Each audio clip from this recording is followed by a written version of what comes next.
શ્રીમદ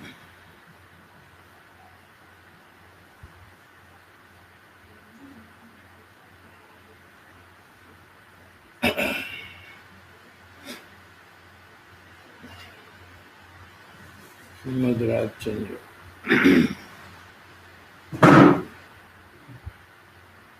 આપણે રેફરન્સમાં 494 પત્રો ચાલે છે.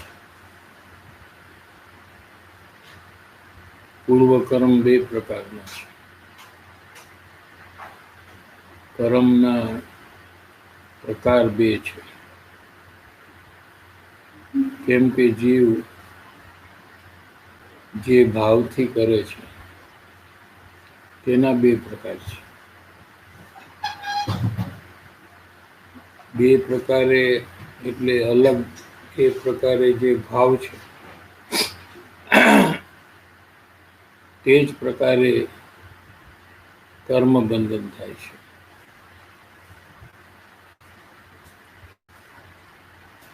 એક પ્રકારના એવા છે કે જે પ્રકારે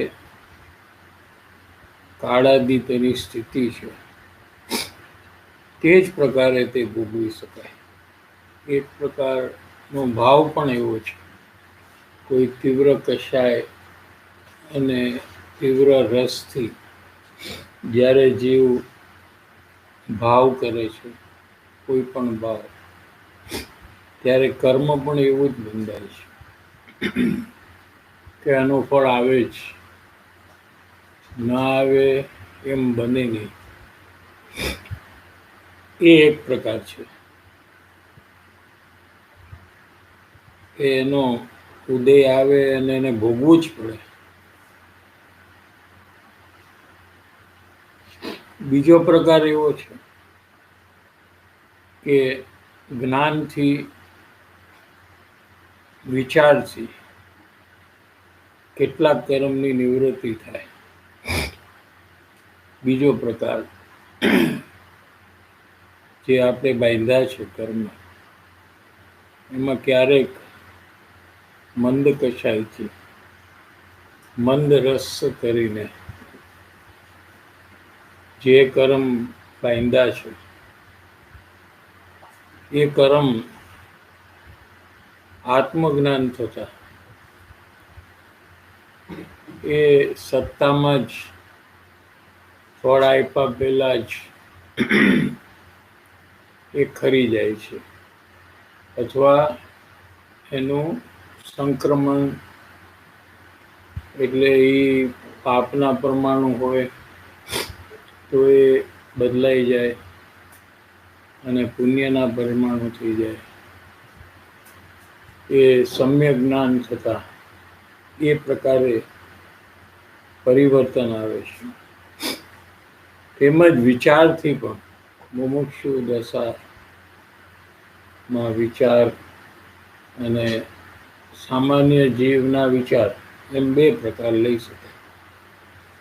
સામાન્ય જેને સમજણ ઓછી છે, સત્સંગ સ્વાધ્યાય નથી, એવા દુનિયાના અનેક જીવો એ જ્યારે અંદરમાં કષાય તીવ્ર કરે છે નવો,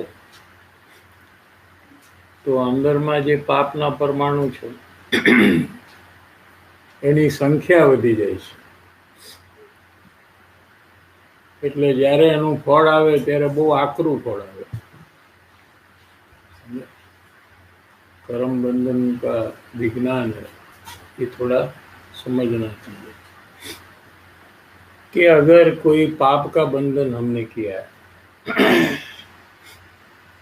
तो उसका जब फल आएगा उसके पहले वो कर्म आत्मा में पड़ा है.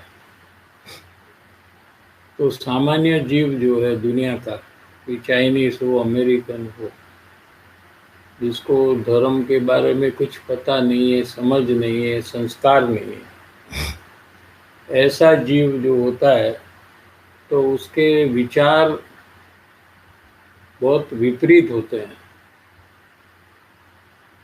जैसे कि अभी ये कोरोना वायरस कहते हैं कि चाइना के विचार से प्रयास से ये पूरी दुनिया में फैल गया। तो कैसा विचार उसका रहता है कि इतना सबको रोग आए, दुख आए, उसको चिंता नहीं है, उसकी परवाह नहीं है। तो वो जीव के भाव कैसे होते हैं जिसने ये विचार किया है? तो वो भाव के कारण तीव्र पाप के जो परिणाम है, और पहले भी उसने आत्मा में पाप का कर्म पड़ा है उसका, जिसका फल अभी आने का बाकी है उसको। तो ये जो भाव है, तीव्र विपरीत भाव, एकदम खराब जो प्रकार का विचार और भाव है, ये जाकर वो जो कर्म के परमाणु पाप के पड़े हैं उसको मल्टीप्लाई कर देता है, और फिर वो उसको जब वो कर्म का उदय आता है तो उसको बहुत तकलीफ होती है। पहले जितनी होने वाली है उससे भी अनंत गुणी ज्यादा तकलीफ होती है। समझ में आया कि नहीं? लगता नहीं है कि समझ में आ रहा है। थोड़ा सेटल होने में टाइम लगता है। अभी पुराने विचार चल रहे हैं, जहाँ जहाँ से आए, जो जो काम करते हैं उसके सब विचार उसके चलते हैं, और यहाँ एकाग्रता नहीं है। फिर से लेते हैं कि जीव शुभ अशुभ भाव तो अनादिकाल से कर रहा है। शुभ अशुभ यानी पुण्य पाप, तो उसको कर्म बंधन भी पुण्य पाप का हो रहा है सबको। और वो कर्म अभी वहाँ आत्मा में पड़े हैं, क्योंकि एक साथ सब कर्म का फल नहीं आ सकता। क्या? जैसे दो कर्म, एक कर्म ऐसा है कि रोग आए, और दूसरा एक कर्म है कि रोग ठीक हो जाए। ये भी एक कर्म बड़ा है कि रोग ठीक हो जाए। एक कर्म बड़ा है कि पहले रोग आएगा, बाद में वो ठीक होगा। अगर दोनों कर्म एक साथ फल दे तो क्या हाल होगा? रोग आएगा या जाएगा? क्या होगा? तो ऐसा नहीं होता है। तो पहले रोग आने का कर्म का फल आता है, तो वो टाइम में रोग मिटने का जो कर्म है वो आत्मा में पड़ा है, वो बाद में हुआ आएगा। समझ में आ रहा है न्याय? कि जब सब कर्म एक साथ फल दे दे तो क्या होगा? किसी को तिर्यंत गति में जाने का कर्म आत्मा में पड़ा है, किसी को मनुष्य गति में जाने का पड़ा है, किसी को देव गति में जाने का पड़ा है, किसी को नरक में जाने का पड़ा है। तो जब वो बंधन का टाइम आएगा उसको, तभी तो बंधन होगा। अगर उसके पहले ही सब कर्म का उदय आ जाएगा तो कौन सी गति में हो जाएगा? तो ऐसा नहीं बनता है। समझ में आ रहा है कि नहीं? कि अनेक कर्म बंधन हम करते हैं तो सबका फल एक साथ नहीं आ सकता है, क्योंकि वो जो पहले का वाला है उसका फल चल रहा है अभी। तो वो जब तक पूरा ना हो तब तक उसके बाद वाला जो कर्म है उसका उदय नहीं आ सकता। समझ में आ रहा है कि नहीं? तो जो कर्म आत्मा में पड़े हैं, अभी फल नहीं आया है, ऐसे पुण्य और पाप के कर्म पड़े हैं। अभी वर्तमान में जीव क्या करता है कि उसको पुण्य का कर्म पड़ा है और वो तीव्र पाप के परिणाम करता रहता है। खाना पीना, घूमना फिरना, संसार के विचार, यही काम करते रहता है। तो वो विचार, वो भाव जो है, वो पड़े हुए जो कर्म है पुण्य के, उसको असर करता है वो, और वो पुण्य के परमाणु कभी पाप के हो जाते हैं और पाप का फल आता है उसको।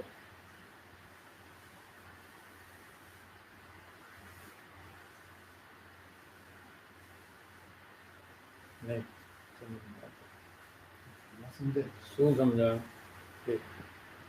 જે પણ ફળ આવે છે કર્મનું એ એક સાથે સારું અને ખરાબ એક સાથે નથી આવતું. કેમ? કેમ કે પેલા સમજો કે મને કાંઈ સમજો કોરોના વાયરસનું છે તો પહેલા એ કોરોના વાયરસનું કરમ બંધન લાસ્ટ લાઈફમાં જે પણ પાડ્યું છે એનું અત્યારે રિઝલ્ટ પેલા આવે તો પેલા ખરાબ આવે, પેલા કોરોના વાયરસ આવે અને પછી મટે ને. મટે પેલા મટી ન શકે તો પછી આવ્યા વગર શું મટે? હા, તો પેલા આવે ને પછી મટે. તો જ્યારે આવે છે ત્યારે મટવાનું જે કર્મ પડ્યું છે અંદર એમને છે ને કે નહીં? એટલે બધા જ કર્મ એક સાથે ફળ નથી આપી શકતા.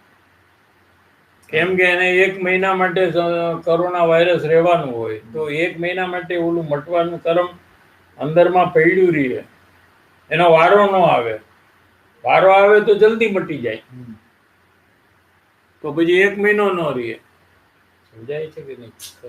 પ્લસ જીવે સફરિંગ એ કરવું પડે કેમ કે એને પાસ્ટ લાઈફમાં એટલે એ કોરોના કયો કે સફરિંગ કયો કે એક જ છે, બે એક જ.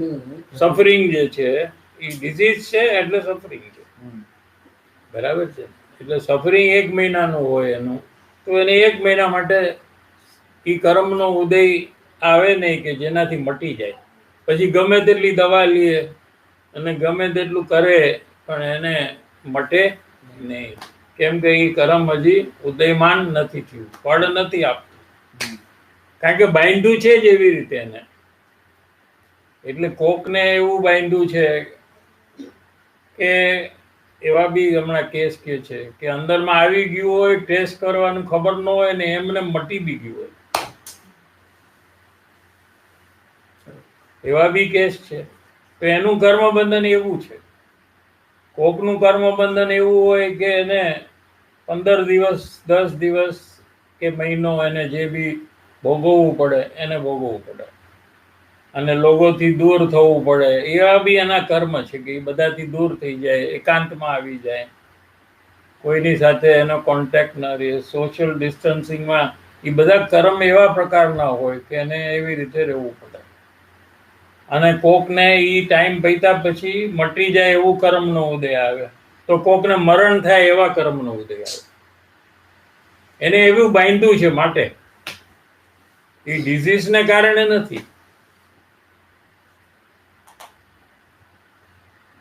એને જે પ્રકારે બાંધ્યું છે એ જ પ્રકારે એને ફળ આવે છે.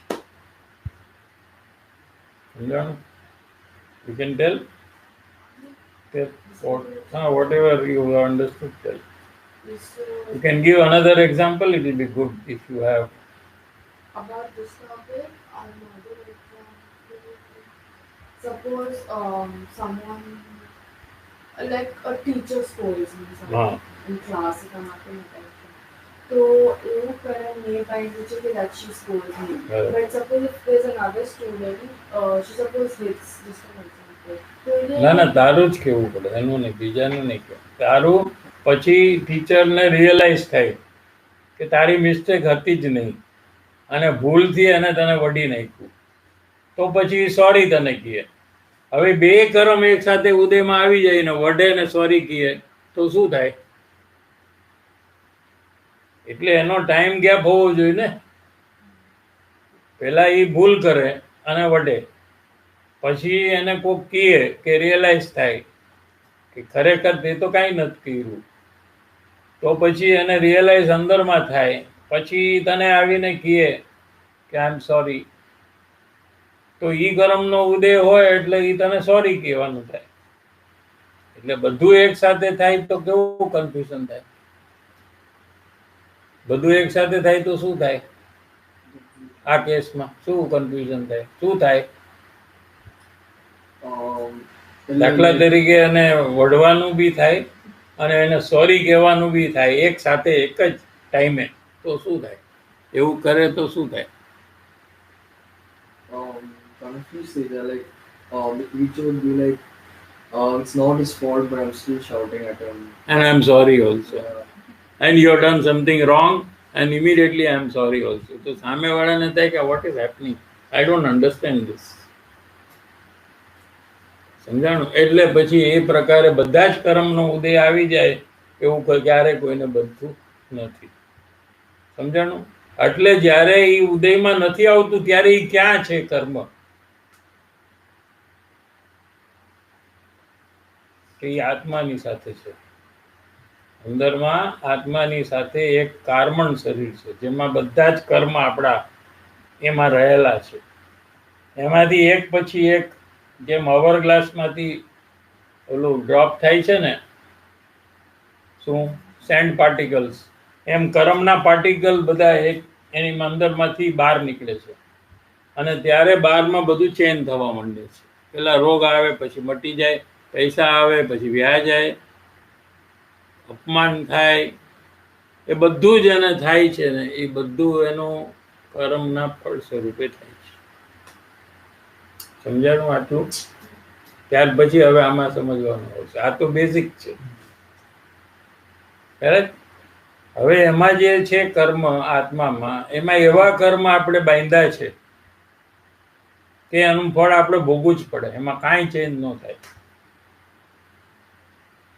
તો કાલે આપણે એક દાખલો લીધો હતો કે આયુષ્ય કર્મ જે છે એ કોઈ બદલી ન શકે.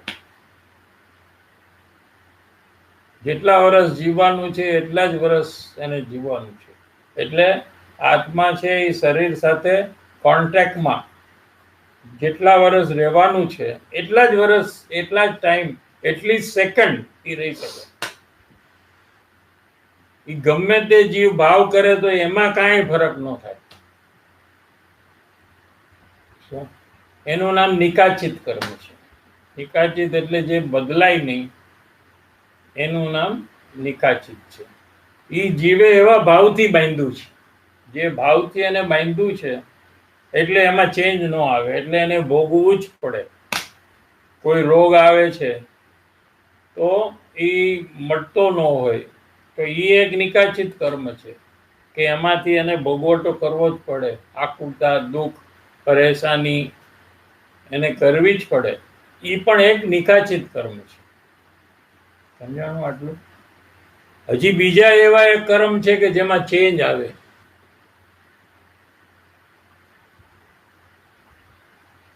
ઈ કર્મ બાંધ્યા છે જ એવી રીતે જીવે. આપણે તો એકદમ ઉગ્ર થઈને કર્મ બંધન કરી શકીએ, તોફાન કરી, મારામારી કરીને એવી રીતે આપણે કર્મ બંધન જે કરીએ છીએ, ધમાલ કરીને જે કરીએ છીએ એમાં ઓલા કર્મ પેલા ટાઈપના થાય કે જેનો ફળ ભોગવું જ પડે. અને એક કર્મ આપણે એવું છે કે કરતા આપણે અંદરથી એમ થાય કે નહીં આ તો ખોટું છે, આપણે નથી કરવું. એમ આપણને અંદરમાં જાગૃતિ આવે અને આપણે પછી બહુ લાંબુ ચલાવી નહીં, તરત જ એનું સેટલમેન્ટ કરી નાખી. તો એટલા લાઇટ છે એ, તો એનું બંધન પણ લાઇટ હોય. આ બે ટાઈપ છે. હવે પહેલા ટાઈપમાં તો કોઈ ચેન્જ નથી કરી શકતું. પછી જ્ઞાની હોય, કેવડી ભગવાન હોય કે સામાન્ય મનુષ્ય હોય, ધર્મમાં હોય કે ધર્મમાં ન હોય, કોઈ માણસ દુનિયામાં કોઈ એનિમલ પણ ચેન્જ ન કરી શકે, કોઈ મનુષ્ય પણ ચેન્જ ન કરી શકે, કોઈ નારકી પણ ચેન્જ ન કરી શકે, કોઈ દેવ પણ ચેન્જ ન કરી શકે, કેવડી ભગવાન પણ ન કરી શકે. એમાં કાંઈ ચેન્જ. કાલે આપણે એક્ઝામ્પલ હતું કે કેવડી ભગવાનનું આયુષ્ય જે છે, એમને કેવળ જ્ઞાન થઈ ગયું. કેવળ જ્ઞાન એટલે સંપૂર્ણ જ્ઞાન, અનંત સુખ પણ એમને મળી ગયું. છતાં બી એમનું આયુષ્ય જેટલું છે એટલે શરીર સાથે જેટલું રહેવાનું છે એમાં કેવડી ભગવાન પણ ફરક ન કરી શકે. એવો દાખલો આપ્યો કૃપાળુદેવે, મોટા ઊંચો દાખલો આપી દીધો, ભગવાનનો જ દાખલો આપી દીધો. એટલે આપણે બધા ફેરવી શકીએ એમ માનવું નહીં આપણે. સમજાય છે? હવે બીજું એક કર્મ બંધન આપણે બીજો પ્રકાર કર્યો છે કે ઈ કર્મમાં ફેરફાર થઈ શકે. એક ફેરફાર ક્યારે થાય કે સમ્યક જ્ઞાન થાય ત્યારે એમાં બધું ઉથલ પાથલ થાય કર્મમાં. ઉથલ પાથલ એટલે અપસાઇડ ડાઉન. હા, એકદમ બધું ચેન્જ થવા માંડે. શું એકદમ જોરથી ચેન્જ થાય અંદર. તો એમાં જે ખરાબ જે બધું હોય ને એ બધું બદલાઈને સારું થઈ જાય ઘણું બધું. કયામાંથી જે ગ્રુપમાં બદલાય એ ગ્રુપની વાત છે. જે ગ્રુપમાં બદલાય નહીં એ તો જ્ઞાનીને પણ ભોગવવું પડે, અજ્ઞાનીને ભોગવવું પડે. સમજાણું? હવે એ તો જ્ઞાનીની વાત કરી, હવે અજ્ઞાનીની વાત કરીએ. એમાં અજ્ઞાની છે એના બે ટાઈપ લઈએ. એક તો જેને કાંઈ ધર્મનું કાંઈ ખબર જ નથી, એવો ચાઇનીઝ, અમેરિકન, દુબઈ વાળો. તો એને તો કાંઈ સમજણ નથી, તો એ તો ગમે તેવા ખરાબ ભાવ કરતો હોય, અંદરમાં તીવ્ર રસથી ભાવ કરતો હોય. તો એને જે કર્મ બાંધ્યું છે પુણ્યનું, તો એના પરમાણુ પલટાઈને પાપના થઈ જાય. એના વિચારથી અને એના ભાવથી એને સીધી ઇમ્પેક્ટ કરે. અને એ પુણ્ય રૂપે ઉદયમાં આવવાનું હતું એની ભલે પાપ રૂપે આવી જાય. એટલે શું એને પ્રોબ્લેમ થાય એ વખતે. એક તો આને એક આવો ચેન્જ થાય. બીજો એક ચેન્જ શું છે કે એથી પાપનું છે અને નવું પાપ કરે. ઓલું તો પુણ્ય કરે, પુણ્યનું છે ને પાપ કર્યું. હવે એ બીજો એક્ઝામ્પલ કે પુણ્ય છે અને નવું પાછું પુણ્ય કરે. એ તો એ નહીં કરે, પણ કોઈ મુમુક્ષુ હોય ધર્મમાં આવે એના માટે છે. એ તો ઓલાને તો પુણ્ય પાપનું કાંઈ ખબર જ નથી, એટલે એના તો ભાવ બધા ખરાબ જ હોય, કારણ કે એને સમજણ તો કાંઈ છે નહીં. આ તો જે સત્સંગ આદિ સ્વાધ્યાય કરતો હોય એને થોડુંક સમજાયેલું છે, એનાથી એના ભાવમાં ચેન્જ આવે છે. આપણા ભાવમાં ચેન્જ આવે છે કે નહીં? આ સાંભળતા આપણને અંદરમાં કંઈક ચેન્જીસ આવે છે ને, તે નથી આવતું કે પેલા જેવા જ છીએ હજી, કે કંઈ ચેન્જ છે? તને પોતાને લાગે છે તો તારા અંદરમાં કંઈ ચેન્જ થાય છે? તને લાગે છે કે પેલા જેવું જ છે બધું? તો એ જે ચેન્જ થયો બરાબર છે, તો જે તારા પુણ્યના પરમાણુ તે બાંધેલા છે ને એ એને જે એને ઇમ્પેક્ટ કરીને એને વધારી નાખે. શું? એ એને જેને વધારી નાખે તો વધારે પુણ્યનો ઉદય આવે. પછી ધર્મ સંબંધી હોય તો એને ધર્મના નિમિત્તો મળી જાય. જ્ઞાનીનો યોગ થાય, જીનવાણીનો યોગ થાય. અને સંસારવાળા જે પુણ્ય હોય પૈસા આદિના, તો એ પૈસા વધારે આવવા માંડે.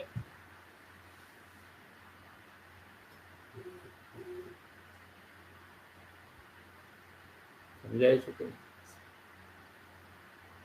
શેનાથી? કે પોતાના વિચારથી. ઓકે, હવે એને પુણ્ય બાંધ્યું હોય અને એ બધા ખોટા વિચાર કરતો હોય, ધર્મની વાત સાંભળવા છતાં બી પોતાના વિચારમાં કઈ ચેન્જ ન હોય એને. એવા બી લોકો છે કે કાંઈ પોતામાં ચેન્જ ન કરે, પોતે જેવા હોય એવા જ રહે અથવા બગડી પણ જાય. તો એને જે નવા પાપના પરિણામ, તીવ્ર કશાયના જે પરિણામ થાય છે, એ જઈને ઓલા પુણ્યના પરમાણુ છે ને જેટલા એને ઓછા કરી નાખે. એટલે દાખલા તરીકે એને કરોડ રૂપિયા આવવાના હોય તો 10,000 થઈ જાય એને આવવાનું. સમજાણું? આ એને અપકર્ષણ કહેવાય, ઓને ઉત્કર્ષણ કહેવાય, અને બદલાઈ જાય અને સંક્રમણ કહેવાય. I am not using those words, તમને નહીં સમજાય એટલે. જીનવાણીના વર્ડ્સ છે આ 3: ઉત્કર્ષણ, અપકર્ષણ. ઉત્કર્ષણ એટલે વધી જાય, એ જ પરમાણુની કાઉન્ટ, નંબર્સ વધવા માંડે, એ મલ્ટીપ્લાય થવા માંડે. જીવના ભાવથી એ મલ્ટીપ્લાય થઈને વધી જાય. પછી વધીને આવે ફળ આપે, સમજાણું? એને ઉત્કર્ષણ કહેવાય. અને જે પુણ્યના પરમાણુ હોય એ ઘટી જાય એને અપકર્ષણ કહેવાય. એટલે ઓછું જ આવે ફળ, જે એને મળવાનું હોય એનાથી ઘણું ઓછું થઈ જાય, પુણ્યના પરમાણુ ઓછા થઈ જાય. અને સંક્રમણ એટલે કન્વર્ટ જ થઈ જાય સીધું. પાપ ના હોય એ પુણ્યમાં કન્વર્ટ થઈ જાય, અને પુણ્યમાં હોય એ પાપમાં કન્વર્ટ થઈ જાય. શેનાથી? એના પોતાના વિચાર. સમજાયું?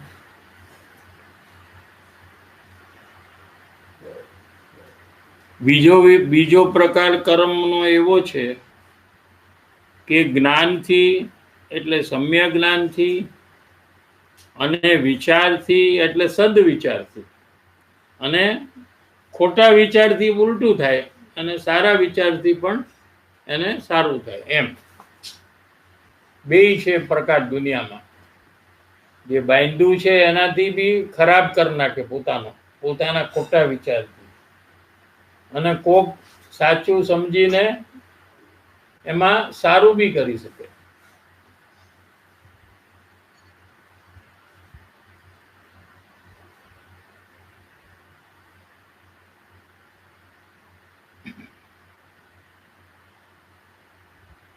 એના માટે આપણે વિચારનો જે વાત હતી એ કેવા વિચારથી જીવના વિચારમાં શું પરિવર્તન આવે કે જેનાથી આમાં ફેરફાર થાય કર્મમાં, એટલે સારા પ્રકારે ફેરફાર થાય. એ વાત આપણે ચાલતી હતી કાલે, એ ફરીથી આપણે જોઈએ. 5મું પદ છે 493 પત્રાંકમાં, એ મોક્ષ પદ છે. 6 પદ છે ટોટલામાં. પહેલો પદ આત્મા છે, બીજું પદ આત્મા નિત્ય છે. આત્મા છે, જેમ દુનિયામાં આ બધી વસ્તુઓ છે ને, છે કે નહીં? આ બધી વસ્તુ એમ આત્મા પણ એક વસ્તુ છે. શું? બીજું છે કે ઈ આત્મા જે છે ને એ નિત્ય છે, એટલે હંમેશા છે, કાયમ રહેવા વાળો છે. ત્રીજું છે કે તે આત્મા જે છે અને સદા રહેવા વાળો છે, તે આત્મા કરતા બી છે, આત્મા કરે બી છે કાર્ય. શું? કયું કાર્ય કરે છે? આ ઘરનું, કુટુંબ, પરિવારનું ઈ નહીં, કાર્ય કરે છે એમ કીધું એટલે કે અમે કુટુંબનું કામ કરીએ અથવા વેપારનું કામ કરીએ, ઈ કામ નહીં. શું કરે છે કે અજ્ઞાનથી ક્રોધમાન માયા લોપ કરે છે. ક્રોધમાન માયા લોપ એ કશાય કરે છે. અને સમ્યક દર્શન થતા સમ્યક દર્શન, સમ્યક જ્ઞાન, સમ્યક ચારિત્ર્યના પરિણામ કરે છે. એ પરિણામનો આત્મા કરતા છે. બાકી કોઈ બીજી વસ્તુનો એ કરતા નથી. સમજાણું? અને કરતા છે એ ભોગતા પણ છે, ભોગવે પણ છે. તો કે રોટલી, દાળ, ભાત, શાક ને ભોગવે છે કે ના? ઈ ભોગવતો નથી. તો કે કશાય કરે છે એમાં આકુળતા ને દુઃખ ને ભોગવે છે. કશાય આકુળતા રૂપ છે, દુઃખરૂપ છે, અશાંતિ રૂપ છે, એને ભોગવે છે, પર વસ્તુને નથી ભોગવતો. એક ક્વેશ્ચન છે, કર્મ જે સારું જ્યારે થાય, કર્મ બંધન હોય છે ત્યારે સમજો તબિયત બગડેલી છે એક્ઝામ્પલ, ત્યારે ખરાબ કર્મ બંધન છે. અને જ્યારે દવા લઈને આપણે એમ માનીએ છીએ કે દવાના લીધે છે, પણ એકચ્યુઅલી કર્મ બંધન સારા કર્મ પાડ્યા હશે પાસ્ટમાં તો તબિયત સારી થાય છે. તો હવે જે જીવ છે એ એકચ્યુઅલી બોથ એક્સપિરિયન્સ કરે છે, જે ખરાબ છે અને જે સારું છે એ જીવનું એક્સપિરિયન્સ છે, બે દુઃખ અને સુખ. અને શરીર છે એમાં પણ ચેન્જીસ આવે છે પરમાણુમાં. જ્યારે ડિઝીઝ હોય છે ત્યારે પરમાણુ એના ખરાબ થઈ જાય છે, અને સારું હોય છે ત્યારે તો ઈ કે શું કનેક્શન છે? કોની? જીવનું કનેક્શન સમજાણું, એનું ડુઈંગના લીધે એને સારું અને ખરાબનો એક્સપિરિયન્સીસ છે પાસ્ટનું, બટ અત્યારે જે શરીર છે એમાં કેમ ચેન્જીસ, એના પરમાણુમાં કેવી રીતે ચેન્જીસ આવે છે? તો શું છે કે જે ટોટલી 6 દ્રવ્ય છે વિશ્વમાં, એમાં એક પરમાણુ ઉદ્ગલ દ્રવ્ય છે, એક જીવ દ્રવ્ય છે. એ કાયમ પરિવર્તન જ કર્યા કરે છે, બદલાયા જ કરે છે, એમાં ચેન્જ આવ્યા જ કરે. Change also is permanent. લ્યો, શું કીધું? ક્યારે બી એમ નહીં વિચારવાનું કે હવે ચેન્જ નહીં થાય.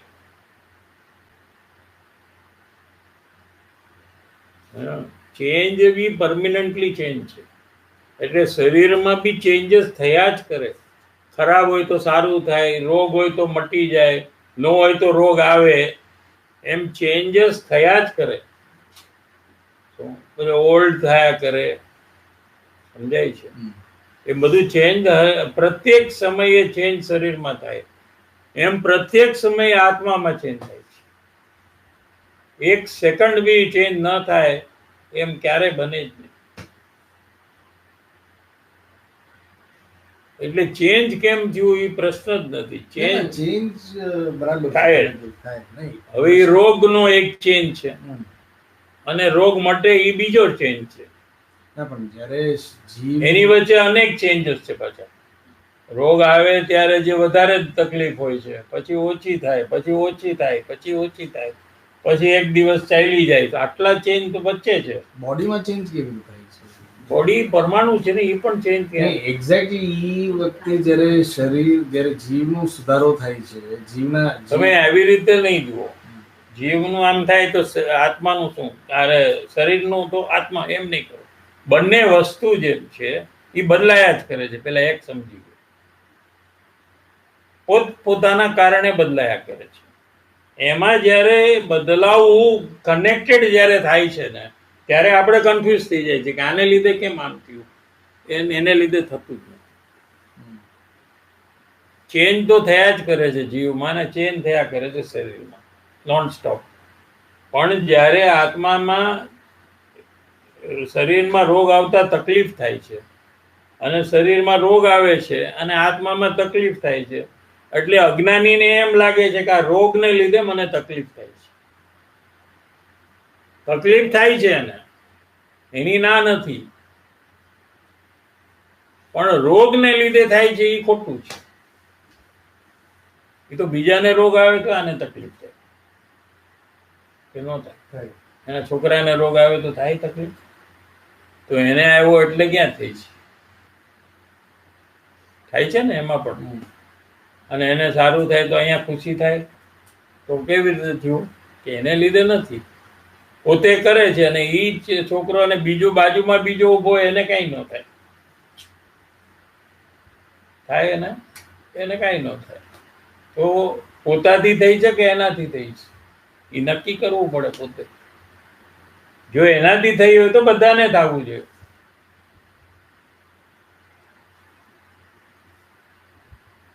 દાખલા તરીકે એને રોગ આવે તો આપણને તકલીફ થાય, પણ હોસ્પિટલ વાળાને ખબર પડે તો ખુશી થાય. હા, આપણને એક પેશન્ટ મળ્યો, હવે આને 1,00,000-2 લાખ રૂપિયા આની પાસેથી લઈ લેશું. તો દવાનો જેનો બિઝનેસ હોય એને ખુશી થાય કે હવે આપણું સેલ વધી જશે, આપણો પ્રોફિટ વધી જશે. એક રોગને બધાને અલગ અલગ કેમ ભાવ થયા કે નહીં? આમાં તમે ચેન્જ ન કરી શકો. હોસ્પિટલ વાળા ખુશ થાય અંદરમાં કે ન થાય? આપણા બધા બેડ હવે ફૂલ થઈ જશે, આપણને આટલું આજે કલેક્શન મળશે, આપણો પ્રોફિટ આટલો વધી જશે, આપણા શેરના પ્રાઇસ આટલા વધી જશે.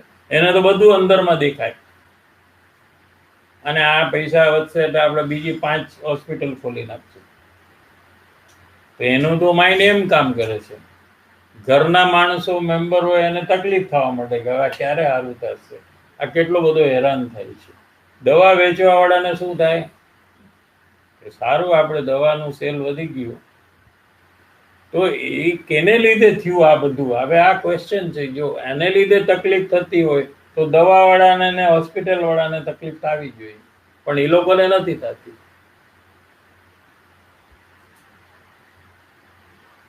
હવે આપણે નક્કી કરવાનો ટાઈમ આવ્યો છે, આપણે નક્કી ન કરીએ, ખાલી સાંભળી લેશું અને આપણે નક્કી ન કરીએ કે બીજાને કારણે આપણને તકલીફ નથી, રોગને કારણે આપણને તકલીફ નથી, શરીરમાં રોગ આવે એને કારણે તકલીફ નથી, પણ મને રોગ આવ્યો એની તકલીફ છે. સમજાય છે? ખબર ન હોય ને એવા કેટલાય રોગ આવી જાય શરીરમાં, ખબર જ ન હોય. એમાં એકદમ ફાઇનલ સ્ટેજ આવે ને ત્યારે એ રોગ બહાર આવે. કેન્સર જેવું હોય ને તો શરૂઆતમાં ખબર જ ન પડે, અને જ્યારે ખબર પડે ત્યારે હવે ઓલરેડી વેરી લેટ થઈ ગયું હોય. તો એને ખબર પડી ત્યારથી એને તકલીફ થાય છે કે એની પહેલા એને તકલીફ થવી જોઈએ ને, કે નહીં થાય એને. પણ રોગ છે ને તકલીફ નથી, રોગ છે ને તકલીફ નથી, અને ખબર પડી અને હજી એને દર્દ નથી થયું, હજી અંદર છે કે આ બહુ વધી ગયું છે તમારું, હવે 2-4 મહિના છે, હજી એને દર્દ કાંઈ નથી થતું, એ કે નહીં થાય હમણાં, પછી થશે, પણ એને અંદરમાં તકલીફ ચાલુ થઈ ગઈ કે નહીં? દર્દ વગર, ભય, ચિંતા, ટેન્શન ચાલુ થયું કે નહીં? તો એનો મતલબ શું થાય છે કે આને લીધે નથી, આપણી પોતાની અંદરથી જ આપણે આ બધું કરીશું. પોતાપણું જે શરીરમાં છે એને લીધે તકલીફ થાય છે. એના સગા બધા હોય, બધાને તકલીફ થવા માંડે, પણ બીજા લોકોને, હોસ્પિટલ વાળાને શું થાય? શરીરમાં ચેન્જીસ જે છે ઇમ્પ્રુવિંગ, જ્યારે જીવનું ઇમ્પ્રુવમેન્ટ છે, ડિઝીઝના એને જે સહેન કરવું પડે છે, પછી જ્યારે ઇમ્પ્રુવ થાય છે ત્યારે exactly at the same time શરીર પણ સારું પણ દેખાવામાં આવે છે. શરીરમાં પણ જે ચેન્જીસ આવે છે ઇટ ઇઝ બેટર. એમ નથી, ઉલટું છે. એમ ઉલટું એટલે કેવું? એટલે સમજો કે પૂર્વમાં મેં પાપ કર્યા હતા તો મને ડિઝીઝ આવી, પછી ત્યારે મેં પુણ્ય પણ કર્યા હતા તો હવે મને એ ડિઝીઝમાંથી ક્યોરિંગ સ્ટેજમાં છું. તો દેટ ટાઈમ બોડીમાં પણ ક્યોરિંગ સ્ટેજ જ છે. કેમ એમ એક્ઝેક્ટલી એ ટાઈમ પર એ જ છે. બોડીમાં કેવું, શું બોડીનું શું કનેક્શન છે કે જીવ ભાવ કરે છે નહીં, પણ એ બોડીને જોઈને ભાવ કરે છે. એ બોડીમાં ઇમ્પ્રુવમેન્ટ થાય છે એટલે એ ભાવ કરે છે. એ ભાવ કરે છે અને શરીરમાં ઇમ્પ્રુવમેન્ટ થાય એમ નથી. He is connecting. એનું ખુશી, એનું દર્દ ઓછું થાય એને ખ્યાલમાં લઈને એ ખુશી કરે છે. સમજાય છે ને? એટલે જીવ છે ને પરની સાથે એટલો બધો કનેક્ટેડ છે કે પરમાં કંઈક થાય તો એને પોતામાં બધું એની ઇફેક્ટ આવે છે. શરીરમાં કાંઈ થાય, વેપારમાં કાંઈ થાય તો એની ઇમ્પેક્ટ એને આવે છે અંદરમાં. સારું થાય તો સારી, ખરાબ થાય તો ખરાબ.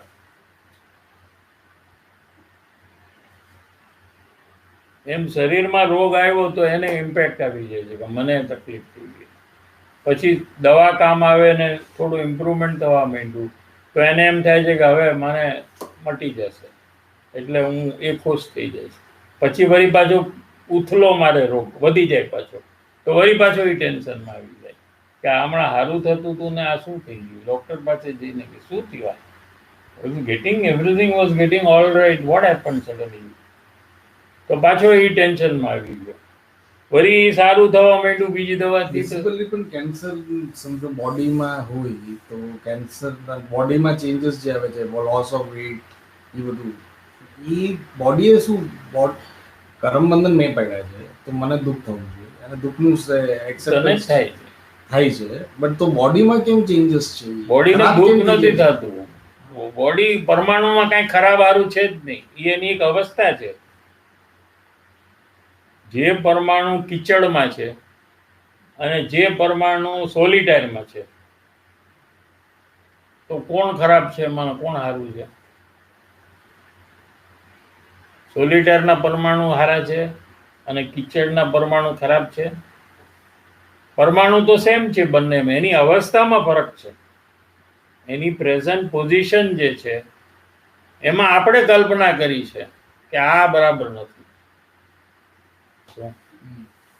ઓલા ભેંસ છે ને, ભેંસ ઓક્સ. એ ગંદુ પાણી હોય ને એમાં જ નાય એને કીચડમાં જ, એને જલસો પડી જાય. એ પણ જીવ છે, પણ એ સિલેક્ટ કરે ગંદુ પાણી ક્યાં છે, ત્યાં જઈને એ આરામથી It eats shit, no? આપણે એને એ ગમે છે. તો આપણી કલ્પના મનુષ્યની શું છે કે એને અડાય જ નહીં, ત્યાં ન જવાય. આપણે સોલિડર પાસે જ જવાય. ઓલો સોલિડર પાસે પીત જાય નહીં, ભેંસ ન જાય, કારણ કે એની ઇમેજિનેશન એ છે કે અહીંયા મજા છે, અહીંયા જલસા છે. બરાબર છે. પછી એ જ જીવ એમાંથી નીકળીને મનુષ્ય થાય તો કે અરે છી આવી ગંદી જગ્યા, I don't go that side. પેલા એ હતો ત્યાં અને અહીંયા મજા કરતો હતો, બહાર જ ન નીકળે જલ્દી. પછી એ મનુષ્ય થયો, I will not go in that area. હવે એની બીજી ઇમેજિનેશન થઈ ગઈ છે.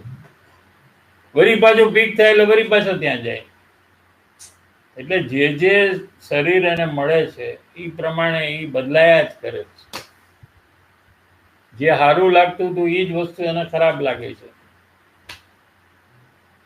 આવું છે બધું, બધી ઇમેજિનેશન જ છે. કોઈ પરમાણુ સારું કે ખરાબ છે જ નહીં.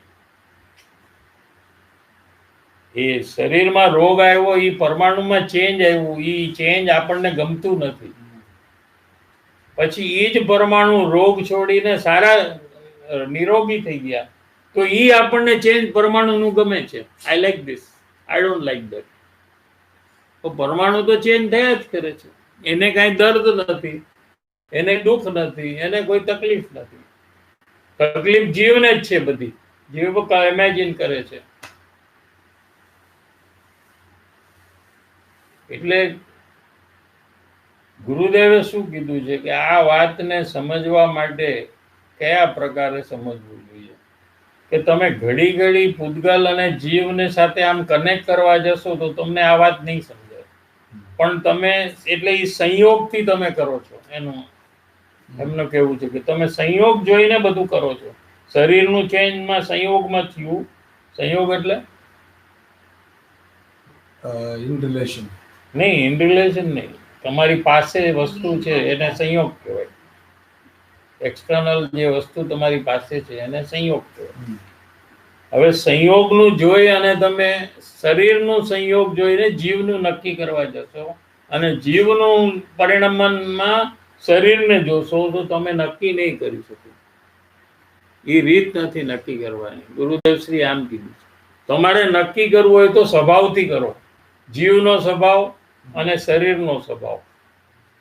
જીવનું કાર્ય શું થાય છે એને સમજો પહેલા કે જીવ શું કરે છે અને શું નથી કરતો, અને શરીર શું કરે છે ને નથી કરતું. એમ બેનું સ્વભાવથી તમે સમજો તો જ તમને સમજણ થશે. પણ ઘડી ઘડી કે અહીંયા આમ થયું તો જીવનમાં કેમ આમ થયું, જીવમાં આમ થયું તો અહીંયા કેમ આમ થયું, તો એ વાત નહીં. બેને ઇન્ડિપેન્ડન્ટલી જોવાનું ને એના સ્વભાવથી જોવાનું, સંયોગથી નહીં ને સ્વભાવથી. જેમ કે કમળ છે, એ લોટસ છે, એ પાણીમાં છે પણ ભીંજાતું નથી. ખબર તમને? ભીંજાતું એટલે wet. It will never get wet. પાણીની અંદર ડુબાડી દો ને તો એ વેટ નહીં થાય. Come back and float somewhere. No, it will not become wet. That is the question. કેમ કે એની જે સ્કિન છે શું એ એવા ટાઈપની છે કે એ વેટ જ ન થાય. તો તમને સમાધાન જ નહીં થાય કે જો આ પાણીમાં હું રાખું છું, જો આ વેટ થઈ ગયું, કોઈ વેટ નહીં થાય.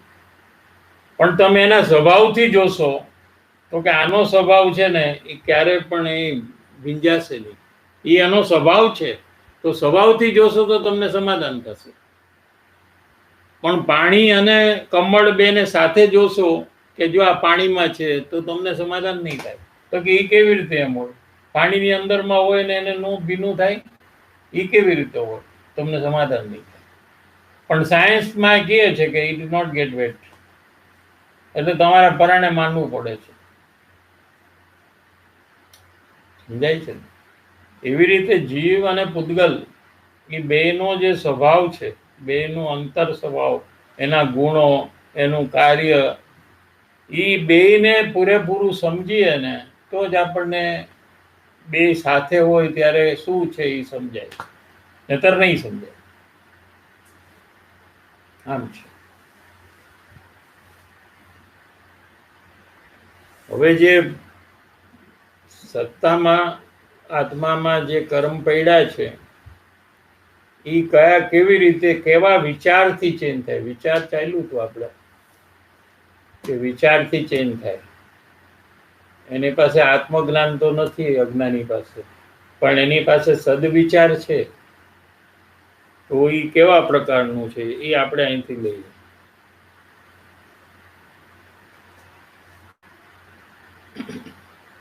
મોક્ષપદ છે, જે અનુપચરિત વ્યવહારથી જીવને કર્મનું કર્તાપણું નિરૂપણ કર્યું. પહેલા કીધું ને જીવ કરતા છે, ભાવ કરે છે, એનો એ કાર્યનો એ કરતા છે, અને ભોગતા છે એમ પણ જે કીધું, તે કર્મનું ટળવાપણું પણ છે. તે કર્મનો નાશ પણ થઈ શકે છે, કરી પણ શકે અને નાશ પણ કરી શકે છે જીવ. કેમ કે પ્રત્યક્ષ કષાયાદિનું તીવ્રપણું હોય. હવે દાખલો આપીને સમજાવે છે કે કોઈ પણ કષાય લ્યો, ગુસ્સો આપણે લઈએ તો ગુસ્સાની ડિગ્રી બધાની અલગ અલગ છે. એ સમજાય એવી વાત છે કે કોઈને એકદમ ગુસ્સો આવી જાય છે અને કોકને એનાથી ઓછો આવે છે પણ ઘણો આવે છે, કોકને એનાથી ઓછો આવે છે, કોકને એનાથી આવે છે, કોકને એનાથી આવે છે, કોકને અંદર જ આવે છે ને બહારમાં કઈ બોલતા ન હોય કે નહીં? તને ન ગમે એવું કંઈક કહીએ તો અંદરમાં ગુસ્સો આવે કે નહીં? પણ બહારમાં તે કીધું આપણે કંઈક કેવું નથી તો અંદર સુધી રાખ, બહારમાં તો ન કે નહીં? તારા ફ્રેન્ડ હોય કે ટીચર તને કંઈક ગોઢે તો તને ગુસ્સો આવે કે નહીં અંદર? તો તું કહે ને ટીચરને, I hate you, I don't like you, you are wrong, કાંઈ નહીં કે, કાંઈ નહીં, અંદરમાં ને અંદરમાં ગુસ્સો કરીને રાખીશ ને તો એ કશાય એ ગુસ્સો જ છે ને. એટલે ગુસ્સો બહારમાં આવે, કોક રાડું પાડે, એનાથી વધારે આવે તો તોડફોડ કરી નાખે, હાથમાં જે હોય ફેંકી દે. તો આ કશાય જેટલો વધારે છે એ પ્રમાણે એની ફિઝિકલ એક્ટિવિટી પણ ઓટોમેટિક થઈ જાય છે. એ ક્રોધને કારણે નથી, એ બંને ઇન્ડિપેન્ડન્ટ છે. પણ આપણને ક્રોધ નથી દેખાતો, પણ એ ફિઝિકલ એક્ટિવિટીથી આપણે નક્કી કરી શકાય કે આ કશાય બહુ વધારે છે. સમજાણું ને? તો અહીંયા શું ઉદાહરણ આપવું છે? કશાય આદિનું તીવ્રપણું હોય. હવે એ તીવ્રપણું કેમ થયું કે એકવાર ગુસ્સો કર્યો, પછી બીજી વાર કર્યો, પછી ત્રીજી વાર કર્યો, પછી ચોથી વાર, એમ કરતા કરતા કરતા કરતા કરતા એનો અભ્યાસ કર્યો કહેવાય. એને શું કહેવાય? એની પ્રેક્ટિસ કરી. એની પ્રેક્ટિસ કરતા કરતા કરતા કરતા એ વધવા માંડ્યો. શું? એટલે બધા જ પ્રસંગમાં પછી ગુસ્સો આવવા માંડ્યો. પેલા ક્યારેક આવે, પછી વધે તો વધારે ટાઈમમાં આવે, વધારે વખતે આવે, પછી હજી વધારે, એ કરતો જ જાય જીવ. તો પછી બધા જ પ્રસંગમાં એને ગુસ્સો આવતો જાય. સામેવાળો કંઈ કરે નહીં તો એને ગુસ્સો આવી જાય. એ એની પ્રેક્ટિસ કરી. એને શું કર્યું? એને એ પ્રેક્ટિસ કરી છે. સમજાય છે કે નહીં? હવે એની ઓપોઝિટ પ્રેક્ટિસ કરવાની છે એમ કે છે. એ થઈ શકે, આમ થઈ શકે તો આમ પણ થઈ શકે. સમજાય છે કે નહીં? હવે જે કર્યું છે ને એનું ઓપોઝિટ કરવાનું છે. એટલે જે પ્રસંગ આવે છે જેમાં એ પહેલા ગુસ્સો કરતો હતો, એ જ પ્રસંગ બીજી વાર જ્યારે આવે ને ત્યારે પહેલેથી નક્કી કરે કે આપણે ગુસ્સો નથી કરવો. એટલે ત્યારથી ઓછું થવાનું ચાલુ થાય. શું? એકદમ ખતમ ન થઈ જાય, કારણ કે એને એટલું બધું પાવરફુલ બિલ્ડઅપ કર્યું છે એને, કે એને વર્ક ઘણું કરે ત્યારે ધીરે ધીરે એમાં ચેન્જ આવે. અમુક જગ્યાએ એના ચેન્જીસ એને આવી જાય ને અમુક જગ્યાએ એને નો બી આવે. એમાં એને વધારે જોર લગાવવું પડે, જ્યાં નથી આવતું. અમુક સાથે આવી જાય, અમુક પ્રસંગમાં આવી જાય, અમુક પર્સનમાં આવી જાય, અને અમુક પર્સનમાં ન આવે. જેમાં ન આવે એમાં એને બહુ જોરદાર છે, એને ત્યાં વર્ક કરવાનું, એને જોર વધારે કરવું પડે ત્યાં. સમજાણ? પણ એ કરી શકે છે, એમ કે છે. કષાયાદનું તીવ્રપણું હોય તેના અનભ્યાસથી, ઓલું અભ્યાસ છે અને અનભ્યાસ, આ પ્રેક્ટિસ કરવાની ને વધારે કરવાની. હવે ઓછું કરવાની પ્રેક્ટિસ, છોડવાની પ્રેક્ટિસ. પ્રસંગ એવો 12માં આવે, એ જ પ્રસંગ આવે જેમાં પેલા બહુ ગુસ્સો કરતો હતો, છોડી દે, જવા દો, નથી કરવું મારે. એમ પ્રેક્ટિસ કરે, મહેનત કરે, તો શું થાય? અનભ્યાસ અને અપરિચય બે શબ્દ લીધા છે. ક્રોધ જ્યારે કરે છે ત્યારે એનો એ પરિચય એટલે શું? એક્સપોઝર. હા, આપણે કોઈ નવું માણસ આવે ને તો આપણે ઇન્ટ્રો કરીએ ને એને, એટલે આપણે એના વિશે સમજી, એને પરિચય કહેવાય. ઇન્ટ્રોડક્શન એ કહેવાય. ઇન્ટ્રોડક્શન થયા પછી એની સાથે જે આપણું રિલેશન થાય એને પરિચય કહેવાય. સમજણ? Knowing more about the person. We take whatever information we want and then we know, we keep that much contact with him. એનું નામ પરિચય. That contact can be more, that contact can be less, or that contact may be once in a year, or that contact will be daily. So that is the પરિચય. આપણે જે પરિચય કરી છે ને એ વાત છે. How much frequency is there, that is depends on us. correct કે નહીં? હા, તો અહીંયા જે કશાય છે ને ક્રોધ, એનો બી જે પરિચય છે ને એ છોડવાનો છે. કઈ રીતે? કે એ કર્યા વગર રહેવાનું, ક્ષમાભાવમાં આવવાનું. એ ક્રોધનો ટાઈમ હોય ત્યારે આપણે માફ કરવાનો ભાવ અંદરમાં લાવવાનો, તો એની સાથે કોન્ટેક્ટ કર્યો અને ઓલો કોન્ટેક્ટ છોડી દીધો. છોડવાનો પ્રયાસ કર્યો, પ્રેક્ટિસ કરી. આ બધું પ્રેક્ટિસનું કામ છે. આ બધું સમજાઈ જાય તો કરશે એમ નથી કંઈ. જેને કરવું છે એ એની પાછળ લાગીને કરી શકે છે. જેમ ક્રોધનું કીધું એમ માનનું બી છે, એમ માયાનું બી છે, એમ લોભનું બી છે. બધા કશાયનું છે.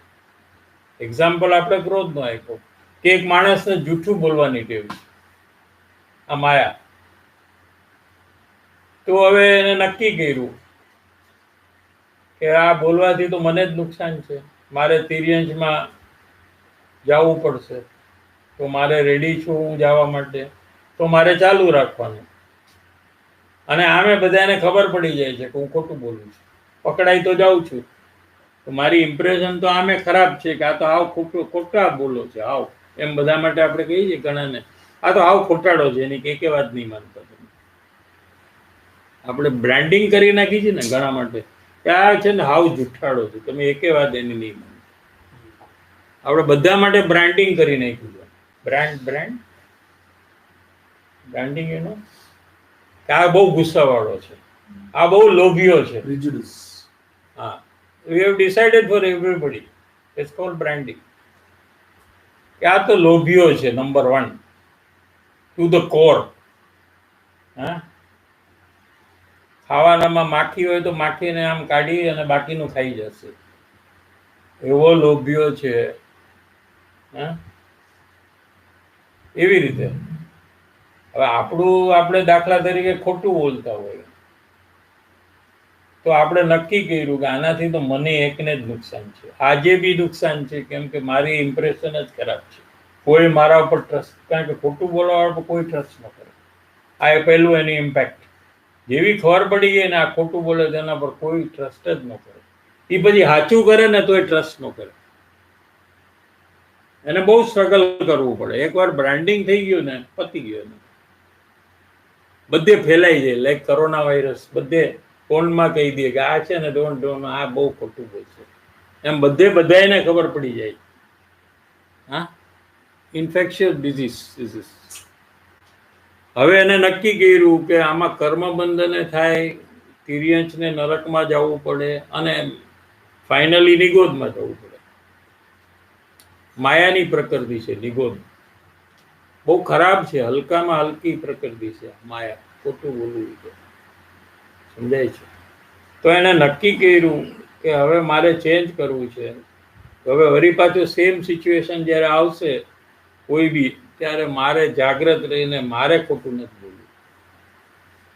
કાં તો પેલા હું મૌન રહીશ, ખોટું નહીં બોલું ને સાચું એ નહીં બોલું, કારણ કે સાચું બોલવાની મારામાં હિંમત નથી. એના જે રિઝલ્ટ આવશે એ મારાથી સહન નથી થાય. તો આપણે મૌન રહેવું, અથવા જેટલું બને એટલું ઓછું ખોટું બોલવું. અહીંયાથી સ્ટાર્ટ થાય, સમજાણું? તો એને પ્રેક્ટિસ ચાલુ થઈ ગઈ. હવે એક વાર કર્યું, બીજી વાર કર્યું, ત્રીજી વાર કર્યું, ચોથું વાર કર્યું, એટલે ખોટું બોલવાનો જે પરિચય છે એ છોડે છે અને સાચું બોલવાનો પરિચય એને ચાલુ કર્યો. સમજાણું? એ એના પોતાના પુરુષાર્થથી, પ્રયાસથી કરી શકે છે. સમજાણું? તો પહેલા શું થાય છે કે અનભ્યાસથી, તેના અપરિચયથી, તેને ઉપશમ કરવાથી, એટલે એને દબાવી દે. અંદરમાં ગુસ્સો આવ્યો તો દબાવી દે. પહેલા આપણે કેવું નથી, કીધા વગર આપણે રહી શકીએ છીએ કે નહીં. ત્યાર પછી અંદરમાંથી જ આપણે કાઢી નાખવો. ઉપશમ એટલે દબાવવું. તેને ઉપશમ કરવાથી તેનું મંદપણું દેખાય છે, પોતાને જ દેખાય કે પેલા જે મારો બહારમાં ભડભડાટ થતો હતો હવે અંદરમાં છે. હવે મારે અંદરમાંથી પણ એને હું ઠીક કરી શકીશ. હવે પેલા જેવું નથી એમ પોતાને જ દેખાય. હવે મંદ થઈ ગયું છે. તો પછી એ વખતે એને નક્કી થાય. શું થાય? આવું કરનારાને કે આ કશાયનો હું નાશ કરી શકીશ. બાકી બીજા લોકોને વિશ્વાસ ના આવે આ બધાનો, પણ જેને પ્રયાસ કરીને સક્સેસ મેળવ્યું છે, મહેનત કરીને, એને અંદરમાં કોન્ફિડન્સ વધતો જ જાય કે આ કશાયથી હું રહિત થઈ શકું છું અને હું આત્મજ્ઞાનને પ્રાપ્ત કરી શકું છું. આ કશાય મને આડો નહીં આવે. મારો પ્રયાસ જેટલો વધતો જશે એટલો હું સક્સેસફુલ થઈશ. મંદપણું દેખાય છે તે ક્ષીણ થવા એટલે નાશ થવા માટે, થવા યોગ્ય દેખાય છે. હવે આ નાશ થઈ જશે, હવે કઈ ટકી નહીં શકે, કેમ કે હું એકદમ તૈયાર છું આને ખતમ કરવા માટે. તે બંધભાવ ક્ષીણ થઈ શકવા યોગ્ય હોવાથી તેથી રહિત એવો જે શુદ્ધ આત્મ સ્વભાવ તે રૂપ મોક્ષપદ છે. હવે આપણે જે વાત ચાલી છે 2 પ્રકારના કર્મ, એમાંથી એકમાં ચેન્જ આવે છે. એ કેવી રીતે ચેન્જ આવે છે કે આ ચેન્જ પ્રયાસ કરવાથી એમાં ચેન્જ આવે છે. જે પ્રયાસ નથી કરતા, કેમ કે એ લોકોને ખબર નથી, એ ઉલટા કશાય વધારે કરીને હજી બી ખરાબ પોઝિશનમાં આવે છે. આગળ જઈને એને બી ચેન્જ થાય છે અને જે આમાં આવ્યો છે એને પણ ચેન્જ થાય છે. આને ગુડ ચેન્જ થાય છે, ઓને બેડ ચેન્જ થાય છે. આટલો ફરક છે. સમજાય? એટલે જો જ્યારે આ જીવ આ પ્રકારે પ્રયાસ કરે છે ત્યારે પછી જે બી કાર્ય કરતો હોય એમાં એ પ્રમાણિક રીતે એ કાર્ય કરતો હોય. કેમ કે એને ખોટું કરવું નથી, ગુસ્સો કરવો નથી. બરાબર નહીં કરે તો કોઈ એને ગુસ્સો કરશે. શું એને ગુસ્સો કરવાનો ચાન્સ આવશે, એટલે એ બધા જ કામ બરાબર કરવા માંડી જાય છે પોતાની મેળે. કારણ કે પોતાને ગુસ્સો કરવો નથી, છે એને મટાડવું છે, પોતાને ખોટું નથી બોલવું, તો કામ બી પ્રમાણિક રીતે નહીં કરે અને બગાડશે તો એને ખોટું બોલવાનો અવસર આવશે કે કેમ આમ કર્યું, તો કે મેં નથી કર્યું, આને કંઈ ખોટું બોલવું પડે, તો એ ઓટોમેટિકલી પ્રમાણિક થવા માંડે. સમજાયું ને? કારણ કે એને ક્રોધ નથી કરવો, એને માન નથી કરવું, એને માયા નથી કરવું, એને લોભ નથી કરવું, એને માયા નથી કરવું, એને લોભ નથી કરવું. એનાથી થતું જે નુકસાન છે હવે એને ભોગવવું નથી. એટલે આ પ્રયાસમાં આવવાવાળો જીવ સંસારના દરેક કાર્યમાં સિન્સિયર, ઓનેસ્ટ થઈ જાય છે. એટલે એ જે પણ સંસારના કાર્ય કરે છે એમાં એને તીવ્ર રસ નથી હોતો.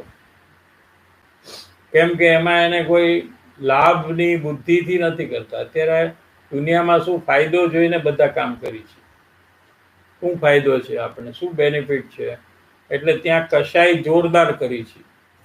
પણ જ્યારે આપણે પ્રમાણિક રીતે કરવા ગયા તો આપણા કર્મ છે માટે આપણે એ કરવું પડે છે.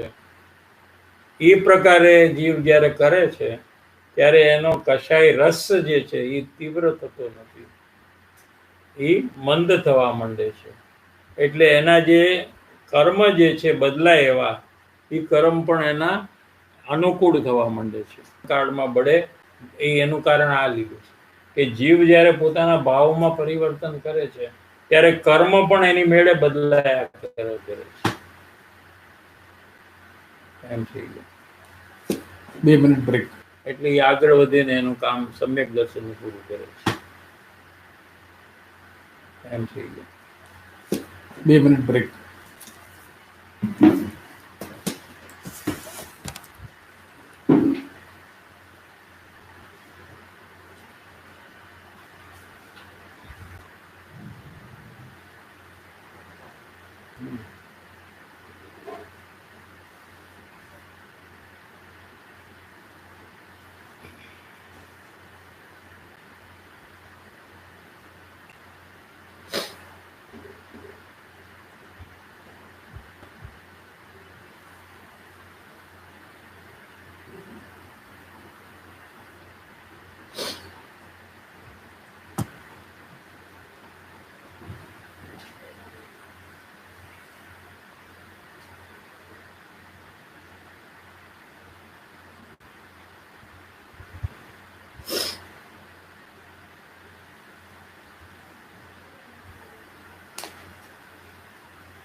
પારસનો રસ.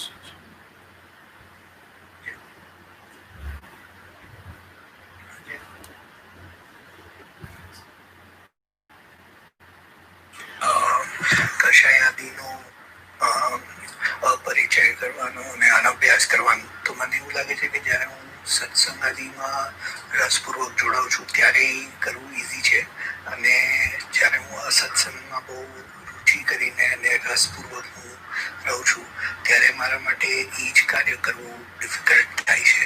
તો શું એ બરાબર છે અને એની પાછળ શું સાયન્સ છે? જય જિનેન્દ્ર સાહેબજી. એટલે એના સંસ્કાર એ કાર્ય ઘણું કરવાથી અસત્સંગનું સંસ્કાર થોડા બળવાન છે, તેથી આપણને એમ લાગે કે એ વખતે આપણે નહીં કરી શકીએ. જેમ કે અહીંયા આપણે જે ઉદાહરણ લીધું ક્રોધનું, તો ઘણાને એના સંસ્કાર એટલા બધા જોરદાર થઈ ગયા હોય, જૂઠું બોલવાનું એના બી સંસ્કાર એટલા બધા જોરદાર થઈ ગયા હોય, એટલે ઘણીવાર એને એમ લાગે કે આ તો આપણું કામ નહીં, આપણે આ નહીં કરી શકીએ. પણ એને આત્માની શક્તિની ખબર નથી. સમજાય છે? આત્માની અનંત શક્તિ છે, એનો જ્યાં સુધી જીવ વિચાર નથી કરતો શું ત્યાં સુધી એ પોતાનું સમજાય છે. એટલે પોતે આ કૃપાળુદેવે આ 6 પદનો પાઠ લીધો છે, એમાંથી આપણે લીધું છે ને, તો આપણે કરી શકીએ એવું જ લઈએ કે ન કરી શકીએ એવું લઈએ, એ આપણે વિચારવાનું છે. એવો કોઈ ઉપદેશ થોડો આપે કે તમે ન જ કરી શકો. અને કારણ કે આનાથી આગળ જઈને આત્મજ્ઞાન કરી શકીએ એમ તો કહે છે. તો જો આ કરવાનું આપણને અઘરું લાગે છે, કેમ કે આપણે આપણી સમજ એમાં લગાવી છે. જે દેવગુરુ શાસ્ત્ર કહે છે કે તારામાં અનંત શક્તિ છે, તો તું પ્રયાસ કર, તું તો અવશ્ય તને સફળતા મળશે. એટલે પહેલેથી આપણે નક્કી કરી નાખી છે કે મારું કામ નહીં, એમ આત્માનો મારું કામ નહીં, એમ આત્માનો અનાદર કરી છે. પોતાના અનંત શક્તિનો અનાદર થાય છે એમાં, અને એમાં પોતાના અનંત શક્તિનો અનાદર થાય છે એમાં,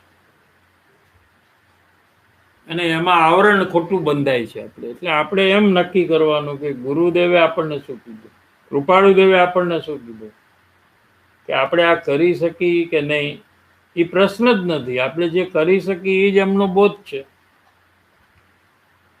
આપણે પ્રયાસ નથી કરતા એ પહેલા જ આપણે હારી જઈએ છીએ, એ આપણો દોષ છે. કદાચ થોડો ટાઈમ બી લાગે, પણ આપણે અવશ્ય છેલ્લે આપણે વિજય જ મળે, એમાં કોઈ બે મત છે જ નહીં. लीलाबेन, राग द्वेष के जो भाव देखती हूँ, पर कंटिन्यू मेरे से राग द्वेष के भाव अंदर से नहीं पहुंच जाते. खाली विचार से कर लेती हूँ ये राग हुआ द्वेष हुआ, पर अंदर से फीलिंग नहीं आती. खाली कंटिन्यू मेरे से राग द्वेष के भाव अंदर से नहीं पहुंच जाते. खाली विचार से कर लेती हूँ ये राग हुआ द्वेष हुआ, पर अंदर से फीलिंग नहीं आती. खाली समझती हूँ कि हाँ उसको तो जान रही हूँ, मेरे को ऐसे लगता है. तो उसको और आगे प्रयास में कैसे करूँ राग द्वेष देखने का. जो मेन होता है राग द्वेष, कोई चीज अच्छी लगती है तो उस टाइम लगता है कि राग हुआ, परंतु हर टाइम जो मैं काफी अवलोकन में देखती हूँ करती हूँ, पर पकड़ में नहीं आता है. प्लीज मार्गदर्शन दीजिए. राग द्वेष जो है उसको ज्ञान को वहाँ ले जाकर उसको पकड़ना और उसका अनुभव को पकड़ना, ये कार्य अभी नहीं होगा आपसे, क्योंकि उसके पहले का जो कार्य है आपको करना चाहिए. वो ये कार्य है कि आपको जो राग होता है करना चाहिए, कि हमको इच्छा जो हो रही है और सामने जो कार्य हो रहा है वो इच्छा से नहीं हो रहा है, ऐसी जागृति रखते हुए आपको प्रयास करना चाहिए पहले.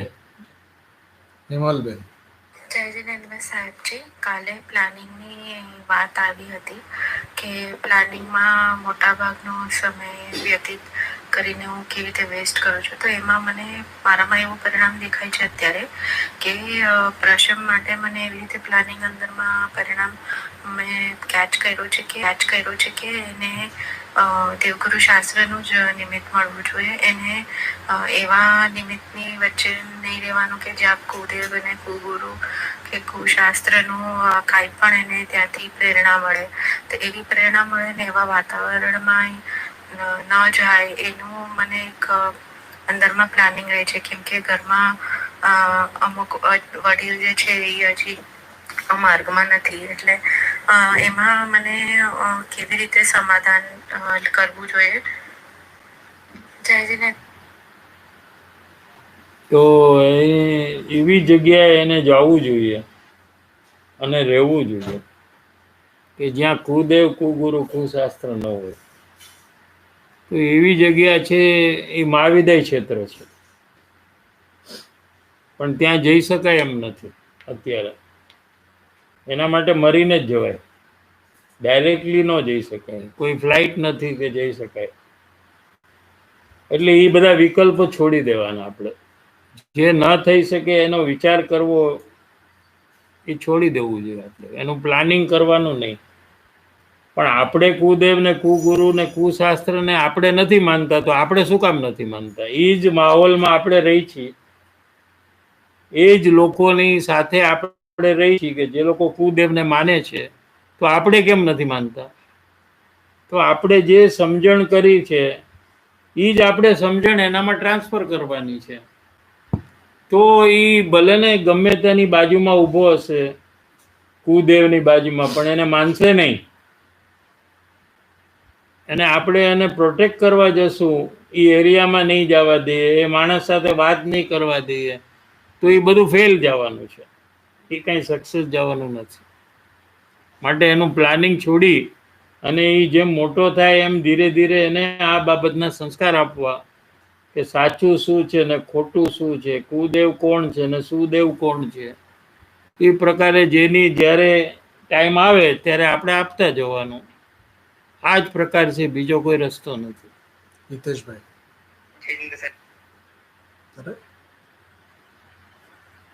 डिलीट करना है કોણ તે કે એને हमने डिलीट करना है नहीं हुआ. जितेंद्र साहब जी, क्रोध के वक्त क्षमा रखने का जो आपने भी बताया, तो वहाँ उसका अभ्यास और परिचय से उसका मनपना होगा और आपकी जगह वो शीनपना भी होगा.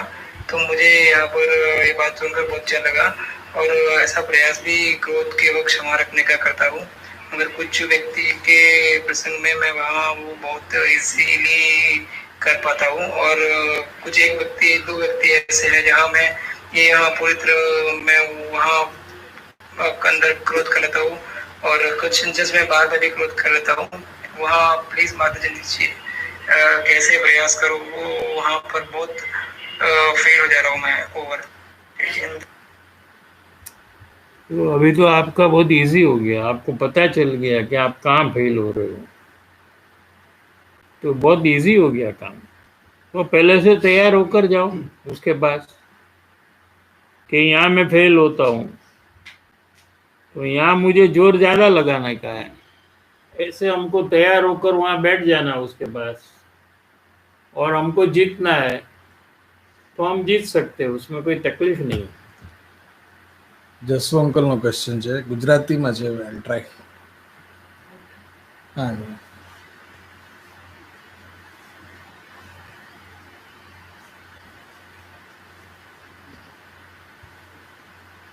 સાહેબજી, એવા કયા પ્રકારના કર્મો બંધાયા હોઈ શકે કે જેથી કરીને શરીરમાં મલ્ટિપલ તકલીફો જીનવાણી પ્રમાણે જેને ખાવામાં ટેસ્ટની બહુ રુચિ છે અને બહુ ટેસ્ટફુલ જેને ખાવું છે, એ વખતે એને અસાતા કર્મ વેદનીનું કર્મ બંધન થાય છે. તો એ વખતે આપણે જાગ્રત રહીએ અને બહુ ટેસ્ટી ફૂડ ખાવાની જે ઈચ્છા છે એ પણ આપણે ઘટાડવી જોઈએ. સામાન્ય ફૂડ ખાઈએ આપણે ટેસ્ટ ઓછું કે ટેસ્ટ લેસ, તો ધીરે ધીરે આપણામાં એ ચેન્જ આવી જાય તો ભવિષ્યમાં આપણને અસાતા વેદની કર્મ ન બંધાય. એક પ્રકાર એ છે જીનવાણી પ્રમાણે. બીજો પ્રકાર એ છે કે જ્યારે આપણે ખાતા હોઈએ ત્યારે આપણે અંદરમાં શાંત ચિત્તે જમવું જોઈએ. અંદરમાં આખી દુનિયાના વિચાર કરી અને કશાયો તીવ્ર કરીએ તો એમાં અસાતા વેદની કર્મ બંધન એ વખતે બંધાય છે. અથવા આપણે કોઈ ટીવી જોતા હોઈએ, તેમાં હીરો છે એ વિલનને મારતો હોય, આપણે ખાતા ખાતા આપણે બી કહીએ કે હજી 2-4 વધારે મારે તો સારું. તો એ જે કશાય આપણે કરીએ છીએ ખાતી વખતે, તો એ વખતે અસાતા વેદની કર્મ બંધન થાય. તો જીનવાણી પ્રમાણે તો એકદમ શાંત ચિત્તે, કોઈની સાથે આર્ગ્યુમેન્ટ, ધમાલ, ઝઘડા એ બધું છોડીને શાંત ચિત્તે ખાઈને તો સાતા વેદની કર્મનું, કોઈની સાથે આર્ગ્યુમેન્ટ, ધમાલ, ઝઘડા એ બધું છોડીને શાંત ચિત્તે ખાઈને તો સાતા વેદની કર્મનું બંધન થાય. શેનું થાય? સાતા વેદની. સાતા વેદની એટલે રોગ મટવા માંડે, રોગ ના આવે, હોય તો સારું થઈ જાય, એનું નામ સાતા. અને અસાતા એટલે રોગ આવે. આ જીનવાણીમાં પ્રશ્નોત્તર માળામાં આ પોઈન્ટ છે. તમારે જોવું હોય જે પ્રશ્નોત્તર માળા છે એમાં આ પોઈન્ટ લીધો છે કે શાંત ચિત્તે જો જીવ આહાર કરે, અંદરમાં શાંતિ, બહારમાં પણ શાંતિ, બોલવા ચાલવામાં બધે કોઈની સાથે મારામારી અને ધમાલ એ બધું નહીં, તો સાતા વેદની કર્મનું બંધન થાય. Okay, we are ending today's session. Jai Jinendra everyone. Thank you.